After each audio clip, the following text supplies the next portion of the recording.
fiction and fantasy enthusiasts? Do you read books?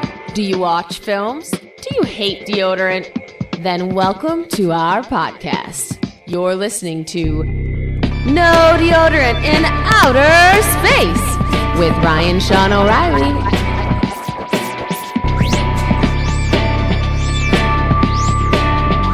Now, let's get started. Now I know where the self is. It's in our minds. It's a form of human energy. Our atoms are 6 billion years old. We've got 6 billion years of memory in our minds. Good morning, good evening, good afternoon, and welcome to another edition of No Deodorant in Outer Space. Woohoo! This is Ryan Sean O'Reilly, and joining me all the way back from, well, not from the dead, but from years gone by is David Wilkinson. David Samuel Wilkinson, motherfuckers! Okay, you're totally clipping out your vocals. Sorry, there. That's David Samuel Wilkinson on the motherfucking mic. Dave, how are you doing? I'm doing great. I just want to say, you actually read a quote that I really liked from that book. I thought that was, that's usually the quotes you read are, I thought you were like they're dramatic or they're poetic, but that to me was one of my favorite lines from the book. I actually remembered that, so that's kind of cool. Cool, and it's good to get you back on the mic and with me and getting you critiquing my whatever comes out of my mouth. Hey, I haven't read a book in 6 months. I've been pretty much on Reddit and learning about Ben Shapiro online. So that's been my whole journey. And so it's been a while, but you after the podcast went off and started your own podcast with your wife, we talked about it on the podcast, how to avoid murder and other awkward situations. That has been going well, and it is. We got a small but dedicated fan base. We have a good amount of listeners each month. It's kind of fun for me and Laura to do it. We got really ambitious for a while, but we're trying to do one episode a month for this year. So we did 12 last year. We're going to try and do 12 this year, and we're just kind of pacing ourselves, and we're going to try and focus more on women that kill people this year. That's going to be our theme. Oh, a theme. Well, that's cool. Yeah, I've listened to all your episodes so far and to date of this recording, and I've enjoyed all of them. So I recommend people to check it out. That's is the website howtoavoidmurder.com? Yep, and we're on Facebook and all the other shit.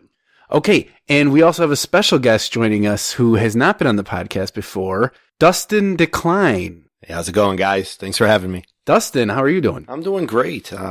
Just happy to be here with you guys. And again, thanks for having me on. Yeah, we appreciate it. We're happy to have you. Now, just to set a little context for our listeners, Dustin is the lead singer in the band I Decline, and I Decline has a strong and long relationship with this podcast because Dole, the drummer for that band, has been on this podcast multiple times, wrote our theme music, and worked on our Vonnegut special years ago. So now you are another counterpart to that band. Excited. I mean, 20 years maybe knowing you guys. I mean, that's great. Yeah. It's I survived. Old. Yes, we're all too old.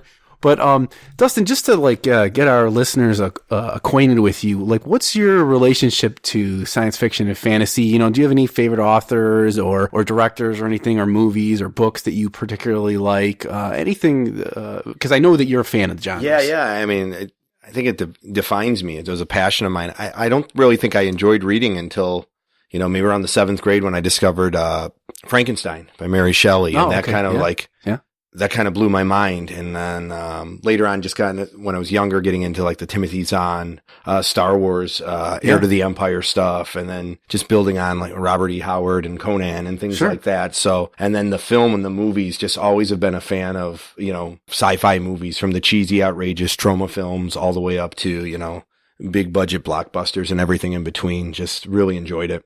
Cool. I feel like years ago, I remember you telling me about Harry Turtledove. Yeah. He's an alternate history author. And I went and picked up his book, Guns of the South, and I enjoyed that. He's a good author. It's really, I really got into that stuff at the time. I'm a history major and, just love history and to look at things that way, the what ifs of what would happen, and how he combines. That's a classic, sci-fi, trope or to look or something to look at. Absolutely. So anywhere in sci-fi where you can see history, we were talking earlier about blurring the lines of history is really interesting to me. And in sci-fi and fantasy, when people stop remembering or misremembering things and they change it to something different. Really interesting. Yeah, cool. Well, on this episode, we're going to be covering a book known as Altered States. It was written by Paddy Chayefsky, and it came out in 1978. I think it was published by HarperCollins.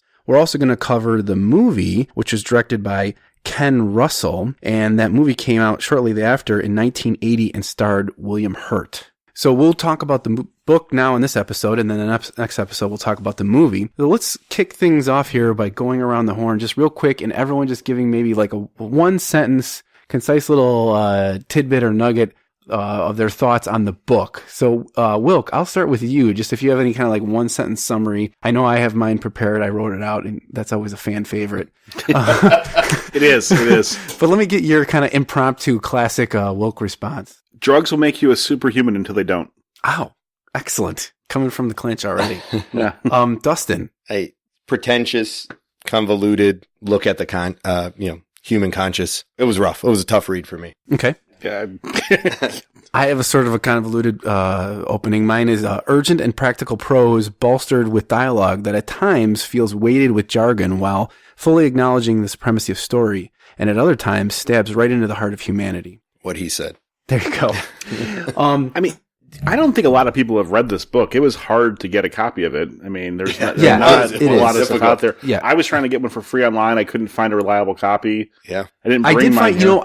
I couldn't find it easily on Amazon, but when I did look for used books, there was plenty of the used hardbacks, and actually there's one right there. Right. Dustin got one. Beat up. And they weren't... that's the exact one that I think I have. Yeah, when I looked for the used ones, it was not that hard. But you're right, there wasn't a lot of listings, and it's a difficult book to find. Let's talk about the author.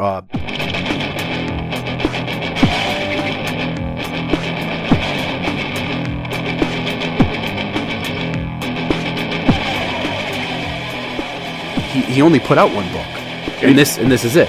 And his name is Paddy Chayefsky. He was born January 29th, 1923. He died August 1st of 1981. I believe he died of cancer in the end. His real name is Sidney Aaron Chayefsky, but he earned the nickname Paddy when he was in World War II, because he was always trying to get, this is a kind of a fun anecdote I learned about him. He was always trying to get out of kitchen duty and excusing himself to go to mass. But I believe he was of Jewish descent, so his fellow, army buddies kind of implied that he was Irish, and he had the dedication of like an Irish Catholic, and they gave him the nickname of Paddy. So I guess he adopted that moniker and started using it professionally. He's renowned for screenwriting, and actually went and was screenwriting even back in the war. I think he stepped on a landmine and injured himself, and while he was convalescing, he wrote a screenplay which was performed to GIs around in the war. Eventually he went on, I think he did radio plays and whatnot, but he's won 3 Academy Awards for his screenwriting. One for the movie Marty, another for the movie The Hospital, and probably the most famously for the movie Network. Now he's one of the only screenwriters to have won 3 Academy Awards for screenwriting as a single author. I think others like Francis Ford Coppola have won multiple awards, but not by themselves. So he's well respected for that.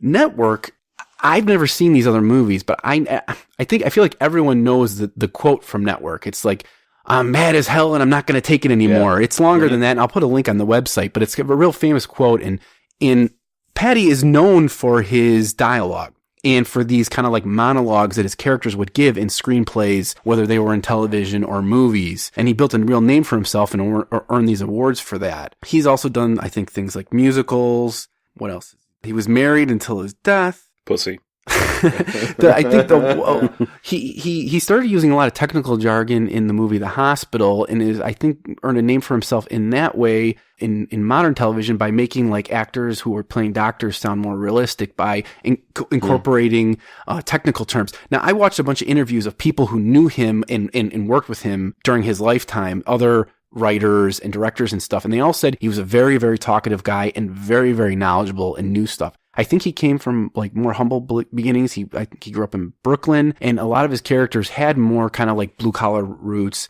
and he was known for kind of making their dialogue realistic. That's kind of the take I got from this guy. I don't know if there's anything else you guys picked up on him.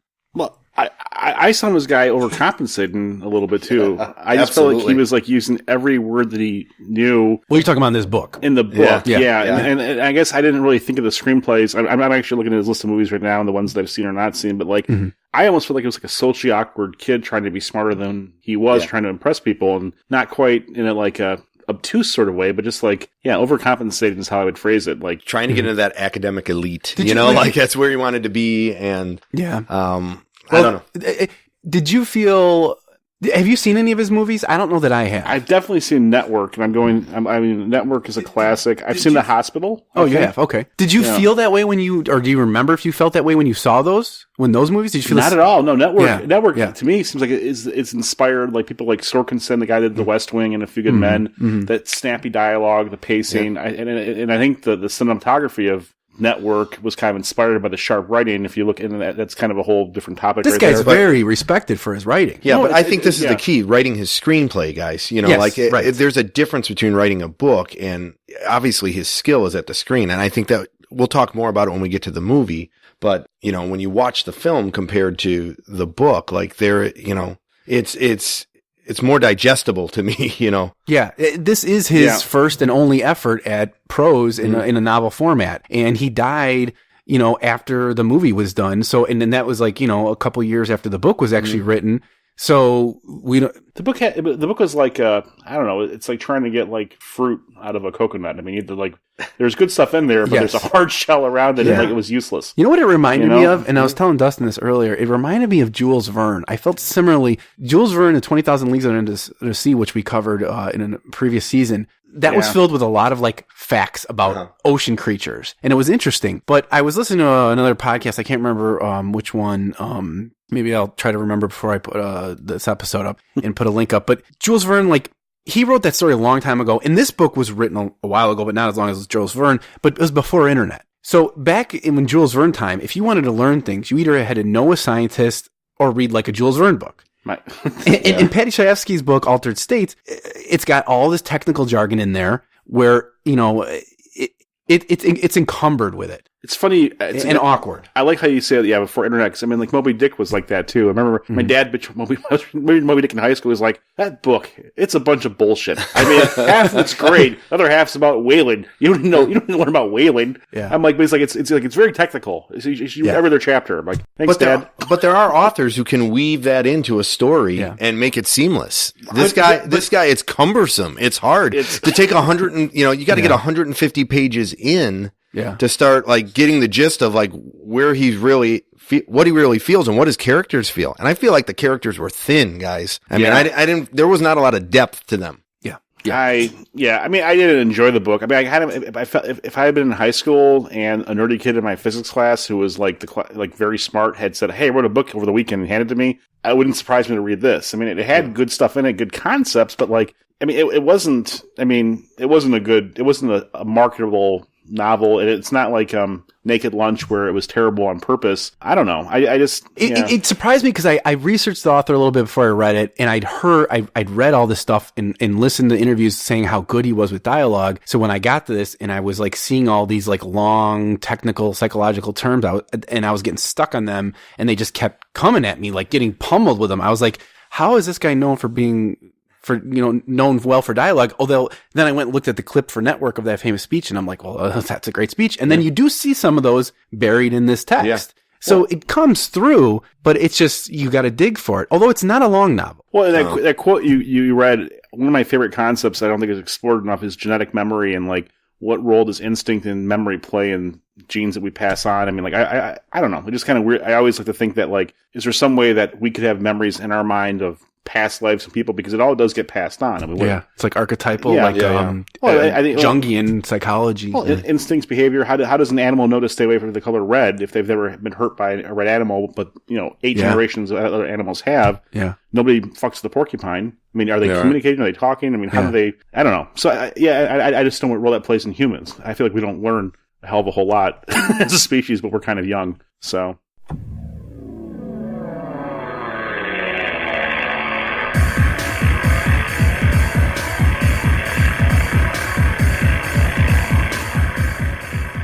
The book is, I'm looking at the synopsis that I saw on Amazon. The main character is Edward Jessup. He's a neurophysiologist. He's a professor, and he's obsessed with the origins of human consciousness. And he makes all his efforts to try to explore that in his free time. And he does it primarily by taking psychedelic drugs and going into an isolation tank. This is the isolation tank craze. And that's what this story is essentially about. The point of view, I think, shifts between his wife and his friends that end up helping him on this journey. And his wife is also, I think, a professor, I believe. Yeah. And they're all smart people, and they're all kind of like helping him. But he's a very unlikable protagonist. I would totally agree. I think the shift happens because I don't think there's much there. We get it. Like, he doesn't, he's devoted to his job. He's devoted to this, pursuit of science and nothing else. He's not even devoted to his job. He's devoted to his obsession of consciousness. Well, nothing else matters, right? Yeah. Okay. So now what? So then you have to shift on because you can't,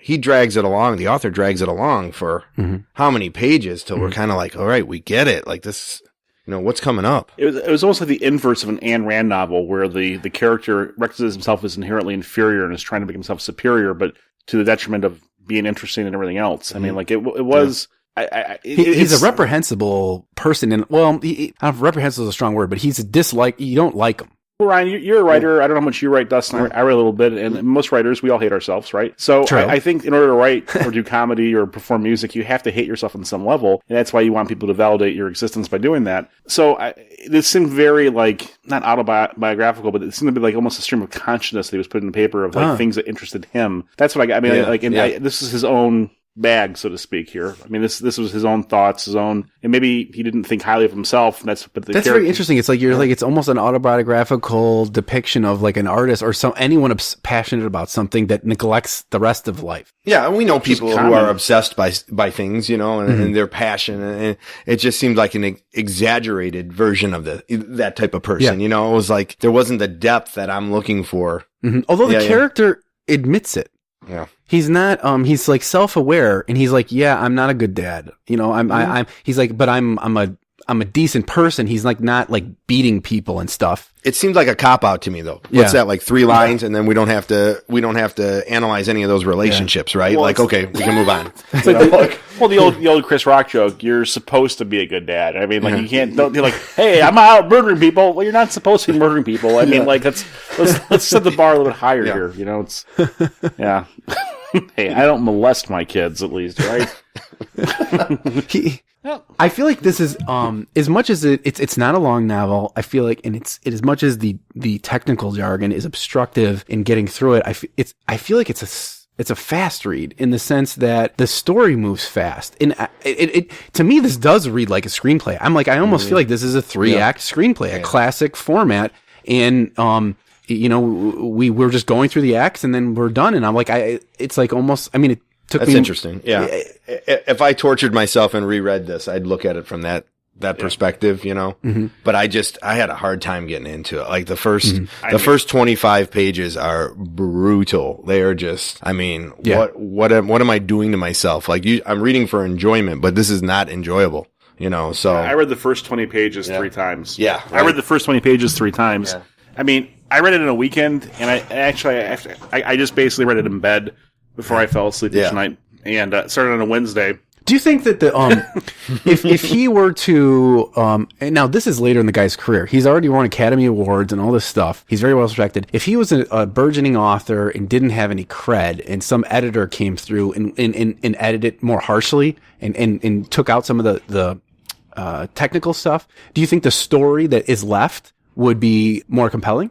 I think it's all, when you have success, you can become a victim of success, right? Look at, right. So what that's pops in my mind is like, Lucas with the prequels, the Star Wars prequels. Like, there was no one there to say, hey, George, maybe this isn't a good idea. He had absolute authority. And, like, it takes a really special person to kind of say, hey, what do you think? And then act upon that. And I just don't think, like, when you create something like that and it's your own, you feel like, hey, I know what's best for this. But do you think the underlying story would be better if someone had done that for him? Or do you think there's a problem at the language level and at the storyline level? I think the language, confuses the story or muddles the story. Yeah. I think it's hard to get through. Like I said, we were talking earlier, 150 pages in, and I finally kind of got some concrete, information. Is what is it, 173 or 178 page book about hey, what is he exactly, 183 page book, what is he exactly hitting on, Mm-hmm. And that to me is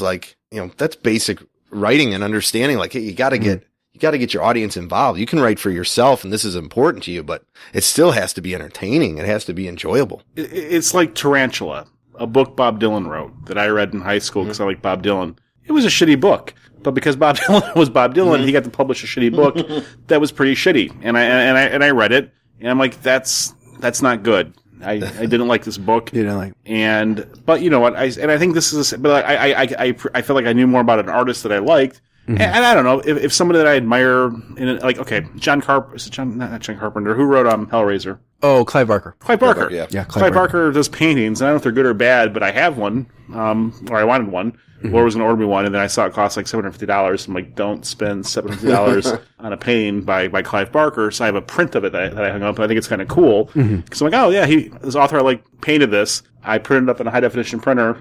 It's in my house, but. If it had been someone else and I saw it at an art fair, I probably wouldn't do it twice. But I like the idea that someone I admired did something creative. Like if you guys, I like Ida Klein, but if I didn't know the guys in the band, I don't know if I ever would have listened to the music. Right. But I mean, I've been exposed to it. But I listen to your guys' stuff pretty frequently now. So a few of the songs. The digital copies on iTunes are fantastic. By the way. I agree. Yeah, and that's really the Ida Klein catalog. Oh yeah, and then headphones, they really fucking light up. Yeah. So I like just. Thank you. No, but seriously, it's great. People should check it. Are you on Spotify too? I think so. Yeah.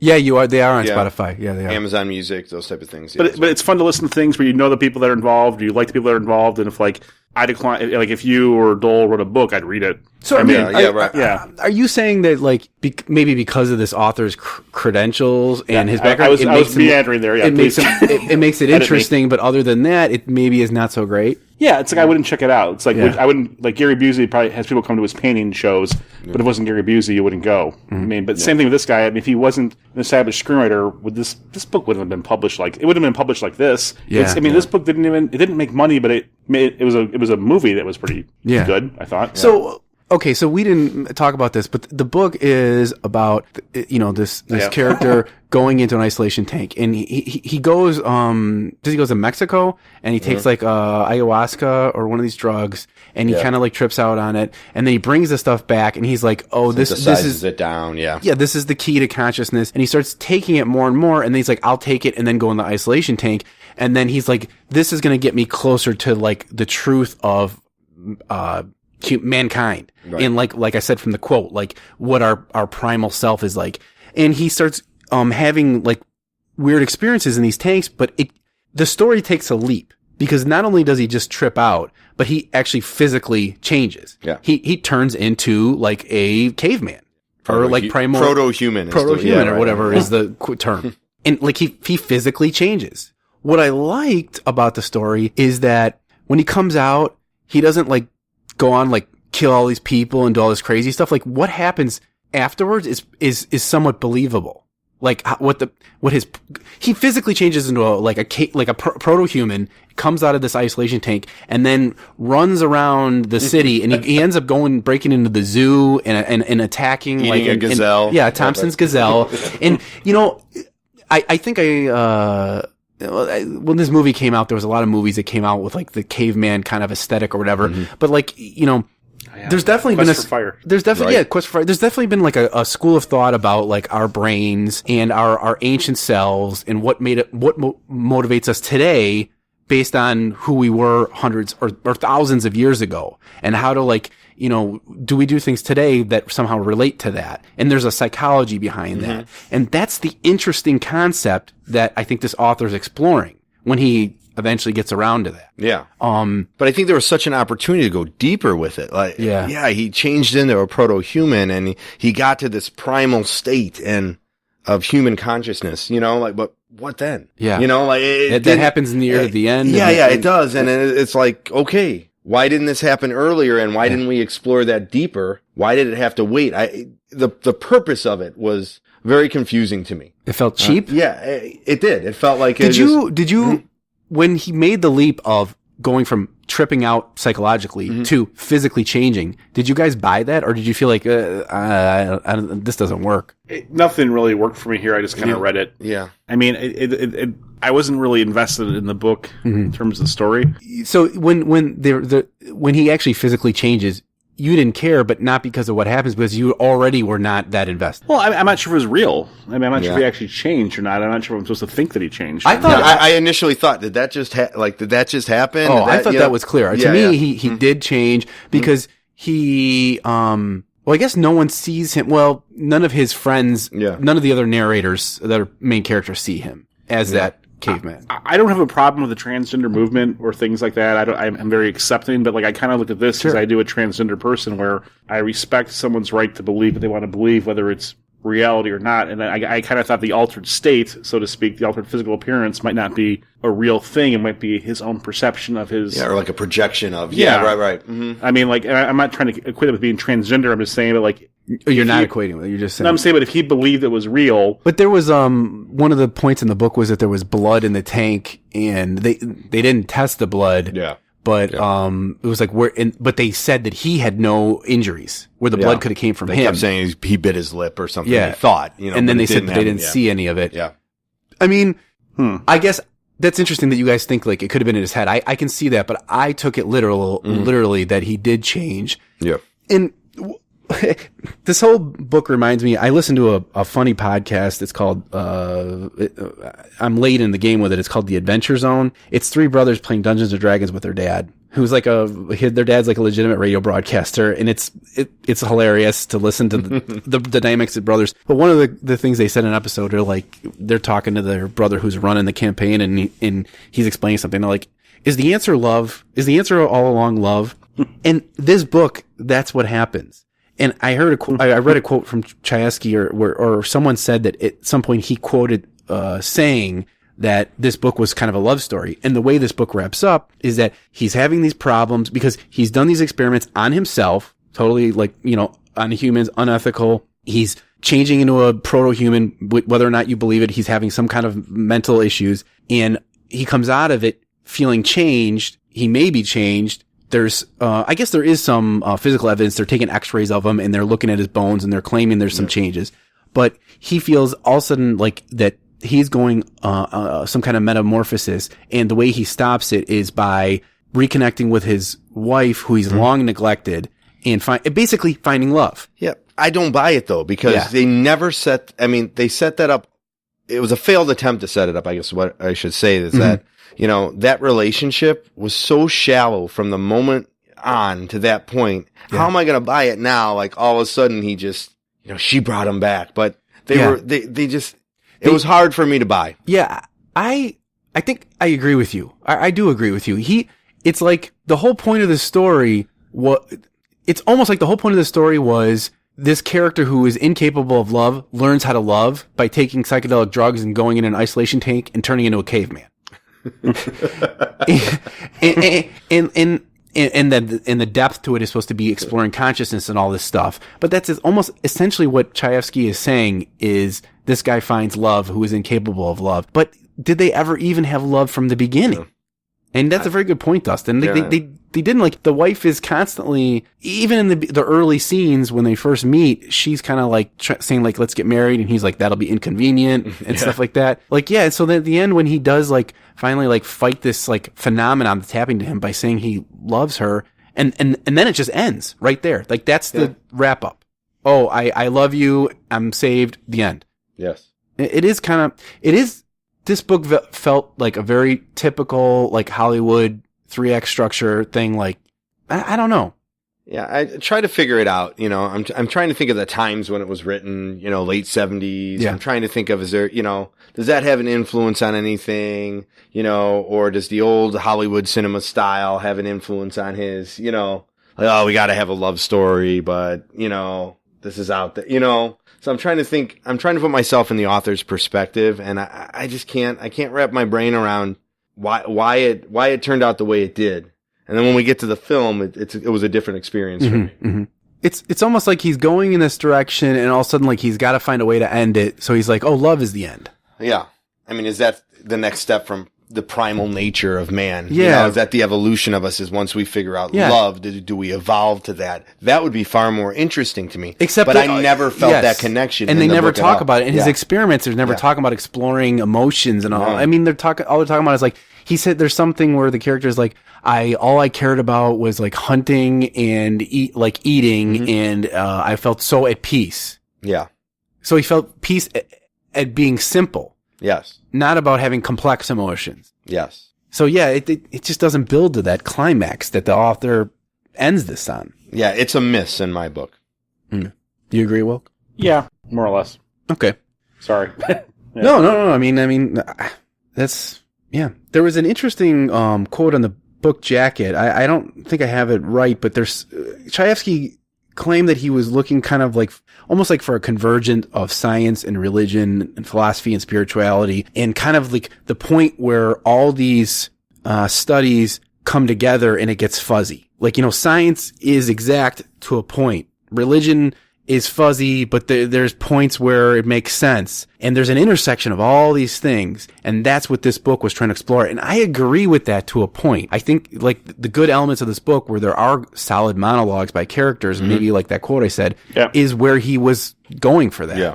But it's just buried in too much other stuff. Yeah. It's, some people are good at doing dense writing, Cormac McCarthy's and people like that, but this guy's not. He's a dialogue guy. He's a good screenwriter. I mean, it's not a great book, but you know. What about I've read like one Tom Clancy book, and he's a very technical writer. I love Tom Clancy. So, but he has a lot of jargon in his books, right? Well, he does, but that's a great example of somebody who you can like actually learn things from. That's why, I mean, like he's kind of like a Stephen King for military fiction. And he was very prolific. His books were great to read on vacation, on planes, but like he'd have a lot of facts in them about technical things, geographical things, and I don't know. It's kind of, you could actually learn stuff while you read them. But that stuff's relatable to certain people, like a larger demographic, like military, and like you can understand that. Like, I mean, you have to have a PhD to, you know, like understand some of these terms and the psychology stuff. Yeah, you know, MD, PhD, yeah, right. You know, but Tom Clancy is a real technical, because I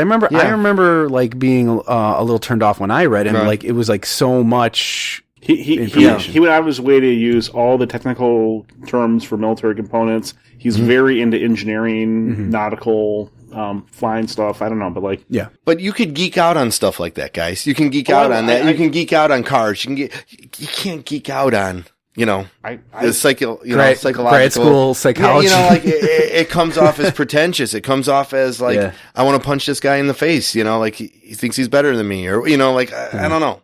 Okay, I think we're done talking about this book. So let's move over to our final comments, and we'll just go around the horn, and we'll, if anyone's got any kind of final conclusion they want to say and their star rating.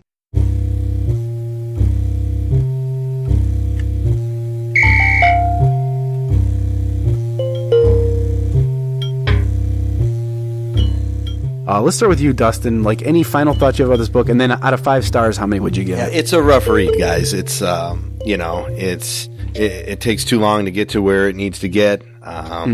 And you know, I'd give it 1 star. You know, I can't really recommend this to anybody. I'd direct them to the film over the book anytime, and you know, that's where I'm at. Okay, Wilk. I might go up in 1 star for a couple of reasons. This book might have a couple of avenues if you're a certain kind of person. If you want to have something to talk to Joe Rogan about on an airplane, read this book. It'll be a good entry-level conversation. Joe Rogan's into all the stuff in this book. Also, if you want hipster credit, talk to a girl in a bar about an obscure book by a tortured novelist. I mean, this just to be able to talk about... Tortured novelist / successful screenwriter. Right, but he's still tortured. It almost killed him. The fact that you read this obscure book and you have a copy back in your apartment might be a good story in a bar.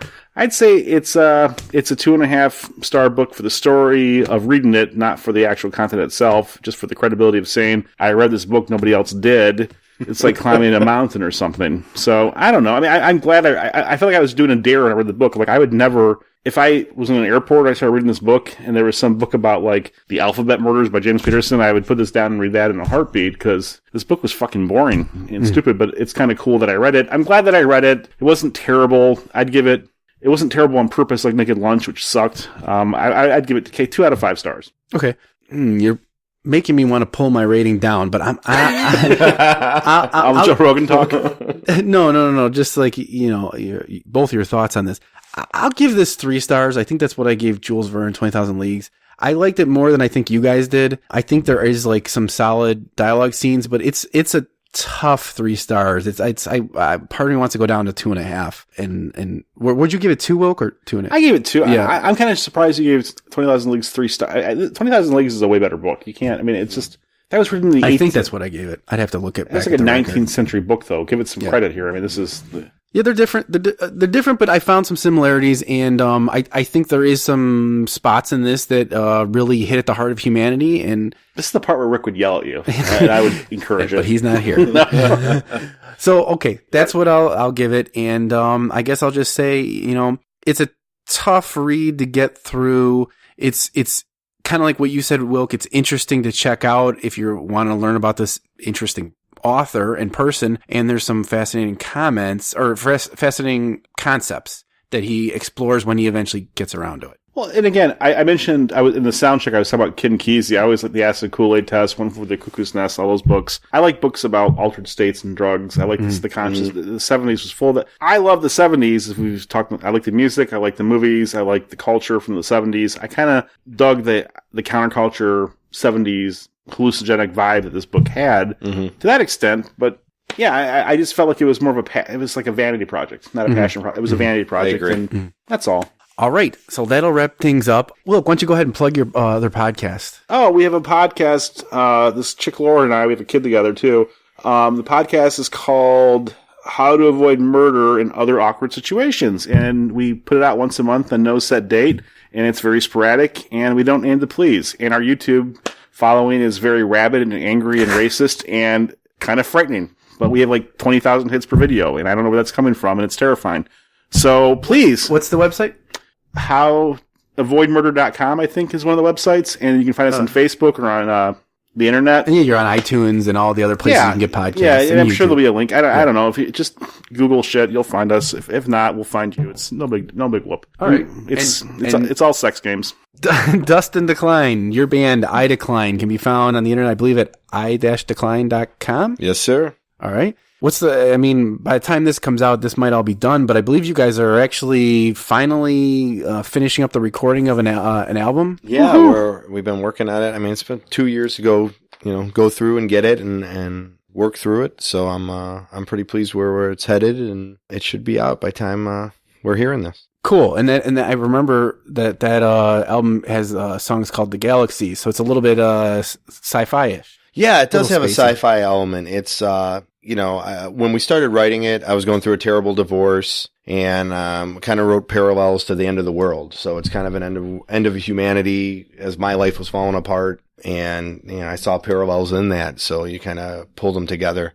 And as the years have gone on and I've grown and I've matured, it's coming to life. It's coming to shape, and it's just I think it's a good example of how you can look back on a work. After, this is songs you started like 20 years ago? Yeah, I mean, this is something 10, 15 years, 20, yeah, where you can kind of look back on it and where it started and how it's kind of evolved. And I could see, you can relate it to how authors can kind of step away from a work and then come back to it. Yeah. And have a different perspective on it. So I'm excited about it. Cool. Well, everyone subscribe to our podcast. It's you can find it on the interwebs at nodeodorant.com, and tune in for our next episode when we cover the movie on this topic. Otherwise, that's it. All right. Goodbye, everyone. Bye. Adios. All right. For more information on the topics discussed in this episode, or to read our show notes and find us on social media, visit nodeodorant.com.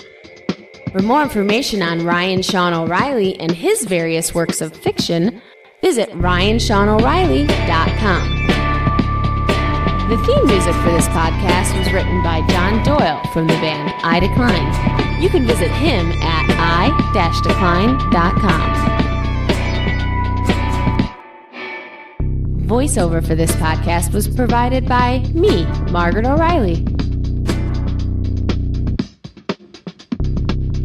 Well, that concludes our episode. We hope you've learned a lot. Again, thanks for listening to our show.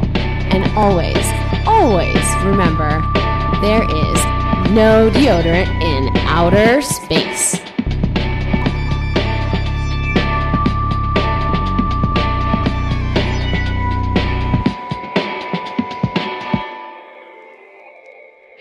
Which President Trump? Right.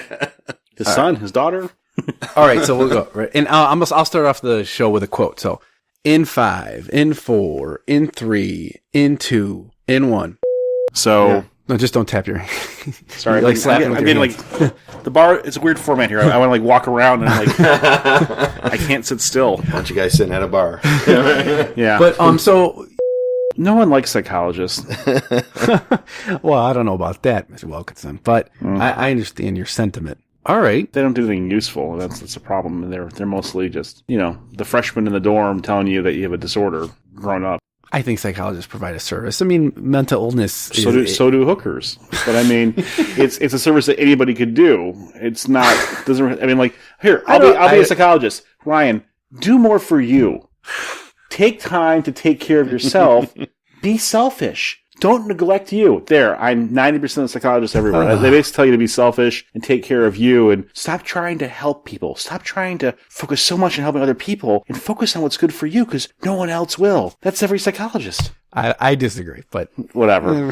I think they can provide a valuable service. Psychiatrists can because they're doctors and they can give you drugs. I mean, why half-ass That's different, though. That's different. That's addressing a chemical imbalance as opposed to talk therapy, which is different. Or, somebody who has 80 credit hours at a community college can be a psychologist, whereas a psychiatrist, there's like actual filters and you have to actually be educated and skilled to do it. I mean, but that's addressing just chemicals, and that's only one aspect of your body. I mean, or one aspect of who you are. I mean. But psychology is a glorified hooker. It's someone who you pay for their time to listen to you and do what you want them to do. I mean, you just to talk and listen and basically soundboard. I mean, they don't do a whole lot of talking. They're not supposed to solve your problems. They're supposed to listen and ask questions. It's not that hard of a job. I mean, I'm just saying it appeals to the id in us all to have somebody listen to us, validate us, talk about us. But I'd like to be a psychologist for a week and just be a complete asshole to people and see how that goes. That sounds like a horror film. If Wilk was a psychologist, that sounds like a horror film. Tell you what, you are a really messed up person. You know what would be good for you now? You got an hour left for the session. Go outside and dig a hole, and if you can dig it 5 feet deep in 45 minutes, you're cured.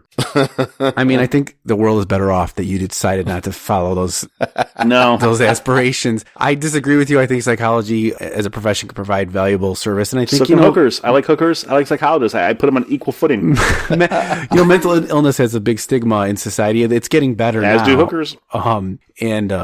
It's good for people to get impartial, feedback and to talk through things. And some problems can't just be addressed with, adjusting people's chemicals. I think that can be useful. I agree. But there's two doors. There's a psychologist in one door that'll listen for an hour for $150. There's a door where a woman will tongue your balls for an hour for $150. What do you want done that day? I mean, if you had 3 sessions a week. Mr. Wilkinson, those are different problems. I'm just saying, I wanted to put my balls in someone's mouth for an hour. Will you do it psychologist or will you do it hooker? Which one's more valuable to you? I guess it's all about the moment, I guess. Different problems, different solutions. Okay, I think we're done talking about this book. So let's move over to our final comments. And we'll just go around the horn.